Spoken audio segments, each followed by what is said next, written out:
بەخۆشحاڵی و ئەمڕۆ بەردی بناغەی دارالحەدیث قوتابخانەی فەرموودە و زانستەکانی فەرموودە لە مەڵبەندی چەمچەماڵ دانرا وەخوا پشتیوان بێ ئەمە هەنگاوی یەکەممانە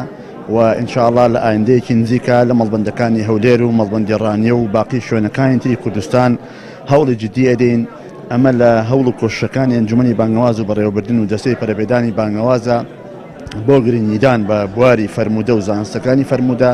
و ئینشاءڵڵا ئێمە ئەوەندەی لە توانامانە بێ لە خزمەتی هەموو مەدارسە شەرعیەکانە بین و بەتایبەت ئەم قوتابخانەیە کە بە زەرور و پێویستمان زانیوە لەم قۆناغەدا لە کوردستانە موسڵمانان پێویستیان پێێتی و ئێمە خۆشبەختانە توانیمانە هەموو کتێبەکانی منهەجی ئەو قوتابیانی کە دەرسەکان خوێن هەمومان ئامادە کردووە و ئەدرێ بە قوتابیەکان